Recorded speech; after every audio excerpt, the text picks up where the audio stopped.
Hello students, ये आप लोगों का सेकंड चैप्टर है फिजिक्स का, जिसमें कि क्लास 8 का ऑब्जेक्टिव मैं जो बना रहा था उसका दूसरा वीडियो है। तो चलिए वीडियो में हम लोग देर न करके वीडियो को शुरू करते हैं, क्योंकि बहुत सारे क्वेश्चन ऐसे हैं जिसमें आप लोगों को समझना पड़ेगा। तो पहला क्वेश्चन देखिए क्या है। शुष्क मौसम में बालों में कंघी करने पर वह बिखर जाता है, इसके लिए कौन सा बल उत्तरदायी है? तो याद रखना है आपको कि जब भी बाल में हम लोग कंघी करते हैं तो बाल जो घर्षण जो होता है ना, घर्षण से बाल आवेशित हो जाते हैं। और हम लोग जानते हैं कि अगर आवेशों के बीच, दो आवेशों के बीच या कोई भी आवेशित वस्तु है उसके बीच जो बल कार्य करता है उस बल का नाम है स्थिर विद्युत बल। तो इसका आंसर कौन सा हो जाएगा? स्थिर विद्युत बल। ठीक है, इसका आंसर हो जाएगा ये वाला, स्थिर विद्युत बल। उसके बाद देखिए क्या है। उसके बाद दूसरा क्वेश्चन है, निम्नलिखित में बलों में कौन सा संपर्कित बल है? संपर्कित बल मतलब होता है कि संपर्क में आने के बाद लगेगा, मतलब दूर से नहीं, फिजिकल टच, यानी संपर्क में आने के बाद। तो संपर्क में आने के बाद बल कौन सा बल लगेगा? घर्षण बल। हम छू करके ही बल, जैसे कि घर्षण बल में हम लोग जानते हैं, घर्षण बल में क्या जानते हैं कि जब भी कोई वस्तु किसी सतह पर फिसलती है, किसी भी सतह पर फिसलती है, तो आपस में जो छूने वाला सतह है ना, उसी पर वस्तु की गति के विपरीत दिशा में एक बल कार्य करता है, और इसी बल को हम लोग कहते हैं घर्षण बल। तो ये बल कहाँ पर है? इस संपर्क पॉइंट पे, यानी सटने के बाद ही होगा, इसलिए उसको संपर्कित बल बोलते हैं। कुएं से पानी खींचना कैसा बल है? तो कुएं से पानी जब हम लोग खींचते हैं, खींचने को याद रखना है आपको अभिकर्षण बोलते हैं, और धकेलने को बोलते हैं अपकर्षण। तो इसका आंसर हो जाएगा अभिकर्षण। उसके बाद है बल का। बल क्या है? बल एक सदिश राशि है, याद रखिएगा। और जो भी सदिश राशि होती है उसमें याद रखना है आपको कि दोनों होता है, मतलब परिमाण और दिशा दोनों काम करता है उसमें। तो यहाँ पे आपको छोटा सा एक डायग्राम बना के समझा देते हैं कि भौतिक राशि जो होती है ना, वो दो प्रकार की होती है। ठीक है, एक होती है अदिश और दूसरी होती है सदिश। ठीक है, तो जो अदिश राशि होती है, अदिश राशि, वो अदिश राशि में केवल परिमाण होता है, और जो सदिश राशि होती है ना, उसमें परिमाण और दिशा दोनों होता है, परिमाण और दिशा दोनों। तो इस कैटेगरी में कौन आता है? बल। बल एक सदिश राशि है, इसलिए बल में क्या होगा? परिमाण और दिशा दोनों होता है। अब कह रहे भार का मात्रक क्या है? तो न्यूटन भी और किलोग्राम भार, तो ये दोनों मात्रक किस में आ जाएगा? सी में। दाब का मात्रक क्या होता है? तो दाब का मात्रक पास्कल होता है। पास्कल हो गया वैज्ञानिक के नाम के आधार पर। और अगर हम मात्रक से चलें तो कैसे बनाएंगे? देखिए, यहाँ फॉर्मूला होता है दाब बराबर बल बटे क्षेत्रफल, उससे हम लोग निकालेंगे तो निकलेगा। तो बल का मात्रक हो गया न्यूटन और क्षेत्रफल का मात्रक हो गया मीटर स्क्वायर। तो इसका मतलब हो गया न्यूटन प्रति मीटर स्क्वायर। इसी को वो लिखा हुआ है कैसे? न्यूटन प्रति वर्ग मीटर, हिंदी में लिखा हुआ है न्यूटन प्रति वर्ग मीटर। और एक मात्रक तो होता है पास्कल भी, तो इसलिए आंसर दोनों होगा, यानी सी नंबर।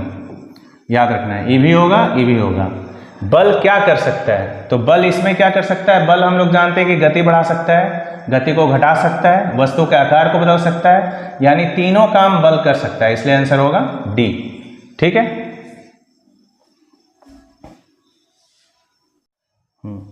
अगला क्वेश्चन क्या है? देखिए, अगला क्वेश्चन है बल का ऐसा ही मात्रक। तो बल का ऐसा ही मात्रक आपको याद रखना है न्यूटन होता है। तो बल का ऐसा ही मात्रक हो गया न्यूटन। प्रति इकाई क्षेत्रफल पर लगने वाले बल को क्या कहते हैं? तो प्रति इकाई क्षेत्रफल को लगने वाले बल को हम लोग दाब कहते हैं। बैलों द्वारा गाड़ी को खींचना किस बल का उदाहरण है? तो बैल अपने मांसपेशी से खींचते हैं ना, इसलिए उनका बल कहलाएगा पेशीय बल। पृथ्वी के चारों ओर उपस्थित वायु के आवरण को क्या कहते हैं? वायुमंडल। तो याद रखना है कि पृथ्वी जो होती है, पृथ्वी के चारों ओर हवा का एक आवरण होता है ऐसे। ये अगर पृथ्वी है तो इसके चारों ओर आवरण होगा। ये हवा का जो आवरण है, इसी आवरण को, वायु का जो आवरण होता है, इसी को हम लोग बोलते हैं वायुमंडल। याद रखना है। उसके बाद क्वेश्चन है उस राशि का नाम बताएं जिसका मात्रक न्यूटन है। तो बल का मात्रक न्यूटन है, इसलिए बल होगा। दरवाजे को धक्का देने पर कैसे बल लगता है? तो अभी बताए थे, धकेलना होता है अपकर्षण, खींचना होता है अभिकर्षण। कोई भी वस्तु किस बल के कारण पृथ्वी में गिर जाती है? तो हम लोग जानते हैं वो गुरुत्वाकर्षण बल होता है। आवेशित वस्तु द्वारा दूसरी वस्तु पर कुछ दूरी से बिना सीधे संपर्क के बल लगता है, तो उस बल को हम लोग अभी पढ़े थे आवेशित वस्तुओं के बीच लगने वाले बल को हम लोग विद्युत बल बोलते हैं।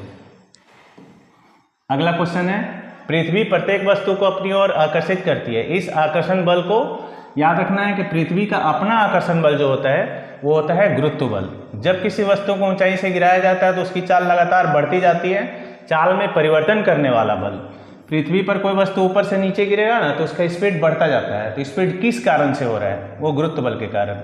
जमीन पर बिखरे लोहे के पिनों को इकट्ठा करने के लिए हम लोग लोहा का पिन, तो लोहा का पिन चुंबक से हम लोग उसको इकट्ठा कर सकते हैं, तो उसको बोलते हैं चुंबक द्वारा लगाया बल, चुंबकीय बल।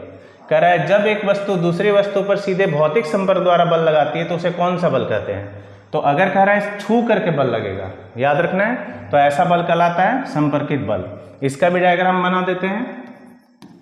बल जो है दो प्रकार का, एक होता है संपर्कित, ठीक, और एक होता है असंपर्कित। ठीक है, संपर्कित मतलब छू करके, यानी भौतिक स्पर्श जिसको बोलते हैं हम, भौतिक स्पर्श।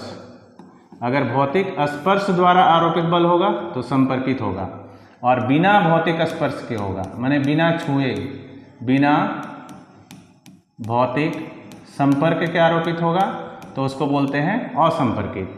तो संपर्कित बल में आ जाएगा घर्षण बल, ठीक है, क्योंकि ये बिना स्पर्श किए नहीं हो सकता। और इसमें होगा आपका गुरुत्व बल, फिर होगा चुंबकीय बल। ये सब जितना भी बल है ये सब बल क्या कहलाएगा? असंपर्कित। ठीक है, इसे भी याद रखना है, बढ़िया से समझ में आ जाएगा। एक आवेशित वस्तु द्वारा किसी आवेशित या अनावेशित वस्तु पर लगाया गया बल, ये अभी हम लोग पढ़े थे। आवेशित अगर याद रखना है कि आवेशित वस्तु के बीच लगा हुआ बल कहलाएगा स्थिर विद्युत बल। ठीक है, लास्ट पेज देखिए। गति की दिशा में परिवर्तन का कारण क्या होता है? हम लोग पढ़े कि गति की दिशा बदल सकता है, आकार बदल सकता है, उसकी आकृति बदल सकता है, तो कौन सा चीज? बल। दिए गए चित्र में एक ईंट को 3 विभिन्न तरह से टेबल पर रखा गया है। ईंट द्वारा टेबल पर लगाया गया दाब किसका होगा? ए की स्थिति में अधिक होगा कि बी की स्थिति में अधिक होगा कि सी की स्थिति में अधिक होगा कि तीनों में बराबर होगा?